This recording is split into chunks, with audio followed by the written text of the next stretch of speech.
अस्सलामुअलैकुम। मैं नूरुद्दीन शेख, रहवासी पड़ेगांव मिसबा कॉलोनी। और मेरी तरफ़ से ये मैसेज रहेगा तमाम उम्मत मुहम्मदिया मुसलमानों को।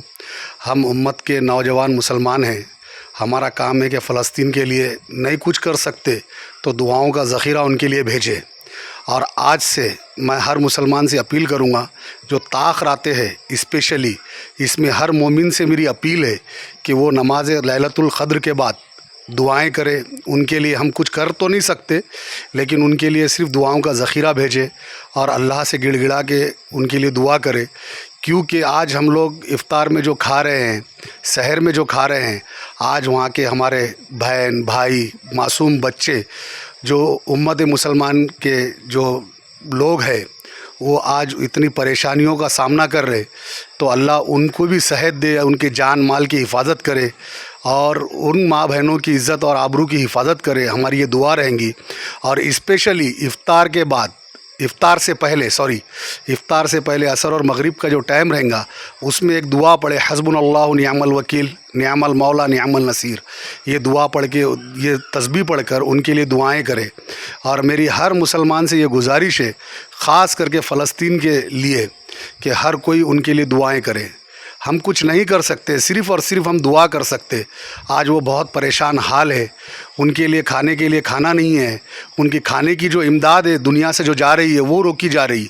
और उनके ऊपर जो जुल्म ज़्यादती है, अल्लाह उनको सेहत दे, ताक़त दे, अल्लाह उनके जिस्मों में क़ुव्वत अता करे। ये मेरी दुआ है। अल्लाह रब्बुल आलमीन यहाँ पे जितने लोग बैठे हैं इनकी एक की भी दुआ कबूल कर ले तो ज़्यादा से ज़्यादा बेहतर रहेगा। और आप लोगों से अपील है कि आप लोग कुछ नहीं कर सकते तो कम से कम उनके लिए दुआएं करें। बस हमारा इतना ही बोलना है। अस्सलाम वालेकुम। मेरा नाम मोइन मज़र ख़ान, मैं रहवासी पड़ेगांव मीट मिठा।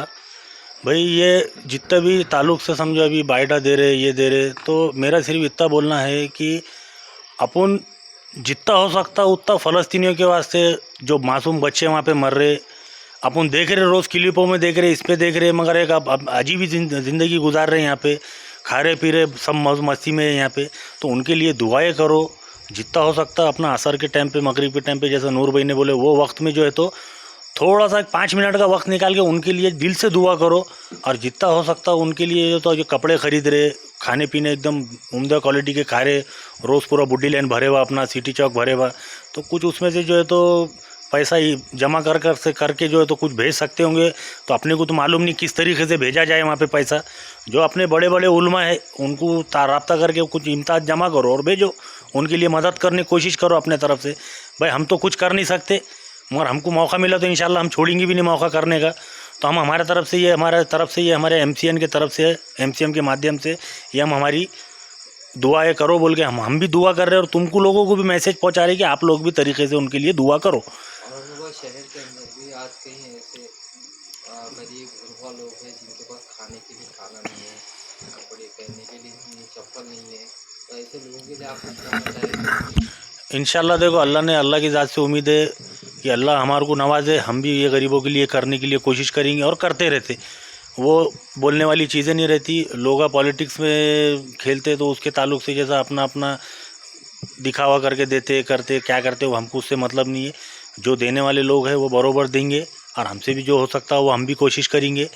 और आज जो अपने औरंगाबाद में छौनी के अंदर जो एक हादसा हुआ, उन सब के लिए भी मग़फ़िरत की दुआ करो। पूरे की पूरा एक घर चले गया रमज़ान के मुबारक महीने में, तो उनके लिए भी मग़फ़िरत के लिए दुआ करो। मेरे तरफ से सबको अपील है। आज औरंगाबाद शहर में भी ऐसे कई लोग मौजूद हैं जो सबका फितरा देते हैं, तो उसको पब्लिसिटी करके देते हैं। तो ऐसे लोगों के लिए कुछ संदेश देना चाहते हैं आप? भाई अब ऐसे लोगों को क्या बोलेंगे अपन। अब वो जो जिसको अल्लाह ने नवाजे भाई, जिसको अल्लाह ने दिए भाई, तो वो दिखावा करके जो कर रहे काम, तो मेरे हिसाब से नहीं करने को ना। बंद मुट्ठी खामोश अपने अपने महल्ले में देखो। सबसे पहले अपने ख़ानदान से शुरू करो, है ना। ख़ानदान से शुरू करो, ख़ानदान से देखते देखते महल्ले से महल्ले तक पहुँचो। मगर आज अपने कौम में ये आदत हो गई भी है। अब मैं जो चीज़ मैं देखा वो बता रहा, गैरों के अंदर ये आदत आ गई कि बाहर निकलने के बाद पूछते हो खाना खाए क्या। और आज अपने लोगों में ये आदत है कि उन्हें खाया कि नहीं खाया कोई पूछने वाला नहीं है। अड़ोस पड़ोस में कोई एक दूसरे को देखने वाला नहीं है, पूछने वाला नहीं है। बस रमज़ान आ गया तो बस इसके घर का उसको, उसके घर का इसको चालू रहता भाई। बाकी सब ये अब आज दुनिया कहाँ जा रही है, हालत बहुत बिगड़ने वाले है। इसका किसी को अंदाज़ा नहीं है। बस खा रहे पी रहे, मौज मस्ती में परेशान है, बुड्डी लाइन फुल कर रहे बस। दूसरा कोई लेना देना नहीं है लोगों को। नहीं, मैं नहीं बोलता। मैं डॉक्टर समीर गौरी। सर अभी रमज़ान का 23 रमज़ान कंप्लीट हो चुके हैं। इस मुबारक मौके पे आप तमाम उम्मत मोहम्मदी को क्या यहाँ से आप संदेश देना चाहते हैं? रमज़ान का मुबारक महीना है, लेकिन लग नहीं रहा है ये रमज़ान का महीना है। हाथ से इतने बड़े छावनी का हादसा हुआ औरंगाबाद के अंदर, और फ़लस्तीन के जो हादसे है, जगह जगह मिसाइलें दागे जा रही है और कौम अपनी मस्ती में मगन है, और हम उसके भी ज़िम्मेदार हैं। हमने हमारी ज़िम्मेदारी को समझना चाहिए। फ़लस्तीनियों के लिए दुआ भी करना चाहिए और फ़लस्तीन के लोगों के लिए हेल्प भी करना चाहिए। हेल्प करने के लिए दिल्ली में फ़लस्तीन की एम्बेसी है, जो बहुत सारे लोग बोलते हैं कि फ़लस्तीन की तरफ अगर हम पैसे भेजें तो वो मदद वहाँ तक नहीं पहुँचती है। ऐसा नहीं है। फ़लस्तीन में, दिल्ली में फ़लस्तीन की एम्बेसी है। वो राहत की जो एम्बेसी है, वो एम्बेसी के अंदर बहुत सारे इंडिया के जो हमारे जो दानवीर लोग हैं वो भी मदद पहुँचा रहे, लेकिन वो नाकाफ़ी है। मैं मेरे हिसाब से सोच रहा हूँ कि भाई हर इंसान जो बिजनेसमैन है और जो साहिब निसाब है, जो ज़कात के पैसे हमारे अतराफ़ में देते हैं, तो पहले अपने रिश्तेदार को दे और एक बड़ा हिस्सा गाज़ा और फ़लस्तीन को पहुंचाने की कोशिश करें। हम नहीं जा सकते, लेकिन हम दिल्ली की एम्बेसी में भी जा सकते हैं। गाज़ा की एम्बेसी दिल्ली में है। हर किसी के पास मोबाइल है, वो मोबाइल में सर्च कर सकता है कि गाज़ा की एम्बेसी दिल्ली में कहाँ पर है। उनके लोगों से मिल सकते हैं। कुछ हमारा डेलीगेशन पूरे लोग मिल कर के 2-5 जो हमारे ज़िम्मेदार हैं उनको ज़िम्मेदार बना के दिल्ली भेजो, उसका पूरा तहकीकात करो। और मैं समझता हूँ कि हमारे जितने भी ज़कात के पैसे निकाले उसके 50% ज़कात सीधा एम्बेसी में जाने दो। ये बिल्कुल मत सोचो कि पैसा आधा चोर खा जाएंगे, आधा इधर चले जाएंगे, ऐसा नहीं है। और हमारा पैसा उनको पहुंचना बहुत ज़रूरी है। ज़कात के पैसे के वो मुस्तहिक़, सबसे बड़े मुस्तहिक़ हुआ है। हमारे रिश्तेदार तो है ही है। 50% हमारे रिश्तेदार को दीजिए और 50% सीधा गाज़ा पहुंचाओ। ये मैं अपील करूँगा। बहुत ज़्यादा ज़रूरत है, बहुत ज़्यादा नुकसान वहाँ पे हुए है। खाने को रोटी नहीं है, घर तबाह हो गए हैं, बच्चों का जज्बा है और बस वो जी रहे ज़िंदगी। और 40-50 हज़ार बच्चे कुपोषण के शिकार हो रहे, खाना नहीं मिलने की वजह से। और हम यहाँ पर जो है दवाते उड़ा रहे, बड़े बड़ी मौज मस्तियाँ कर रहे, और इसका जवाब हमको देना पड़ेगा। हम उसके बहुत बड़े ज़िम्मेदार हैं और हम साहिब निसाब है, साहिब अक़ल है, साहिब हम पढ़े लिखे हैं, हर चीज़ को समझते हैं। तो हमारा काम है इस बात को भी समझना ज़रूरी है।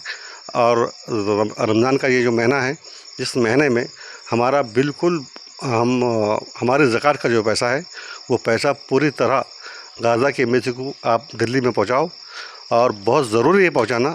और ये बहानेबाजी बिल्कुल नहीं चलेंगी कि ये पैसा नहीं जाएगा, इधर नहीं जाएगा, उधर नहीं जाएगा। पैसा बराबर वहाँ पहुँचने वाला है। और हमारी ज़कात की 50%, फिर से बता रहा हूँ कि 50% अमाउंट हम किसी भी हालत में गाज़ा को देना बहुत ज़रूरी है। मैं इतना ही बोलूँगा बस।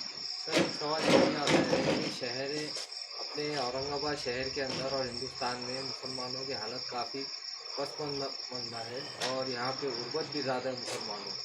तो ऐसे हालात में ऐसे इस रमज़ान के मुबारक महीने के अंदर चंद लोग ज़कात भी निकालते हैं, तो इन ज़कात के पैसों से क्या करना चाहिए ऐसे लोगों के लिए? नहीं, कैसा भी गुजारा हिंदुस्तान के मुसलमानों का तो गुजारा वैसा हो ही जाएगा, होता है और हो भी रहा है। गुर्बत की ज़िंदगी जी रहे हैं लोग, ऐसा नहीं कि नहीं जी रहे, जी रहे। काम भी बहुत सारा है यहाँ पर। काम करने वालों के लिए काम बहुत ज़्यादा है, काम नहीं करने वालों के लिए गुर्बत है, काम करने वालों के लिए कोई गुर्बत नहीं है। अब फिर भी जो लोग बेवा है, बेकस है, जो हमारे रिश्तेदार हैं, पहले बताते हैं कि पहले ख्वाहिश बात दरवेश, पहले हमारे ख़ानदान के अतराफ़ के लोगों का ख्याल रखा जाए, हर साल रखते हैं, और उसके बाद में फिर आप बाहर के दरवेशों को देखा जाए। देखिए, फ़लस्तीन के जैसे हालत हमारे हिंदुस्तान के नहीं है। हम बहुत बेहतर स्थिति में हैं, बेहतर ज़िंदगी जी रहे हैं। फ़लस्तीन में और हमारे में अभी फ़िलहाल ज़मीन और आसमान का फ़र्क है। फ़लस्तीन की ज़िंदगी को आप देख नहीं पाएंगे, आप उनकी वीडियो नहीं देख पाएंगे, उनकी वो क्या सोच रहे हैं हम तसव्वुर भी नहीं कर पाएंगे। तो हम उनकी मदद तो कुछ नहीं कर सकते इतनी ज़्यादा, लेकिन हम पैसों से उनकी मदद कर सकते हैं, उनके ज़ख्मों को हम भर सकते हैं। आपका पूरा ताल्लुक बता दें। मैं गलायसा इंटरनेशनल का मैं CEO हूँ, और मैं समीर गौरी। मेरा नाम वाजिद खान, मुजाहिद खान। अभी माह रमज़ान का आज 23 रमज़ान मुकम्मल हो चुके हैं। इस मौके पर आप तमाम उम्मत मोहम्मदी को खास तौर पे उम्मत मोहम्मदी के उन नौजवान बच्चों को क्या मैसेज देना चाहते हैं? अपने मुसलमानों को एक ही मैसेज सबसे अहम जो है तो गैर सियासी तौर पे अपने आप को एक जगह करे, क्योंकि ये एक उम्मत, एक किताब, एक अल्लाह और एक रसूल की कौम है। वो गैर सियासी तौर पे इनके एक जगह होने की वजह से ये सही ढंग से सोचने की कोशिश करेंगी चीज़ों में। गैर सियासी तौर मैं क्यों बोल रहा, आप समझ रहे होंगे चीज़ों की, क्योंकि सियासत गंदगी है, वो पूरी पूरी गंदगी लेके आती सब चीज़ों में। और ये जो अभी जो दुनिया के जो हालात है अभी, या हिंदुस्तान के जो हालात है, खैर ये हालात तो सब बिगड़ना ही है चारों तरफ, ये सबको मालूम है सब चीज़ें। ये जब सीधी मुदाखलत जब अल्लाह ताला करेंगे कायनात के अंदर, उसको बोलते हैं क़यामत। असल सीधी मुदाखलत यानी जो सिस्टम उसने बनाकर निगरानी जो रखा हुआ है, और जब उसको पूरा तबाह कर देंगे, उसको बोलते सीधी मुदाखलत। जब इंसान दुनिया में रहने के काबिल नहीं रहेगा ज़हनी तौर से और सामाजिक तौर से, यानी जानवरों की सिफत उसके अंदर आ जाएंगी, वो उसको बोलते क़यामत। तो वो उसके करीब करीब हम तकरीबन पहुँच गए हैं। हर मामले के अंदर लोग सिर्फ पब्लिसिटी स्टंट या सियासी तौर पे इस तरीके से अमल चालू है सब मामला में। फ़लस्तीन के बारे में फ़लस्तीन का कॉज, ये जो मुद्दे, ये फ़लस्तीन हो गया, सीरिया हो गया, ये अफ़गानिस्तान हो गया, हम इसके लिए बहुत छोटे। सबसे अहम चीज़ है हम अपने मुकामी लेवल पे हम क्या कर सकते हैं। हम 150 लोगों के दरमियान में आपस में कैसे किस चीज़ को कैसे इम्प्लीमेंट कर सकते हैं मामला। तो ये मामला में हम सिर्फ अल्लाह से इंडिविजुअल ज़ाती तौर पे दुआ कर सकते हैं, इसके अलावा अपने हाथ में कुछ भी नहीं है। सिर्फ ज़ाती तौर पे हम दुआ कर सकते हैं उसके लिए, क्योंकि ये आलमी मामला है, ये आलमी मामला है। जब बाउंड्री लाइनें खींच ली गई, हम हदूद में कैद हो गए।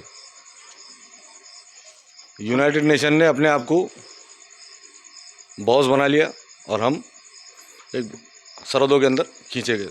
तो हम एक दूसरे की मदद उस तरीके से नहीं कर सकते जिस जो एक ज़माना पहले होती थी, अल्लाह के रसूल के वक्त। उसके बाद जो मुसलमान आपस में एक दूसरे की मदद किया करते थे, अब वो पॉसिबिलिटी नहीं रही।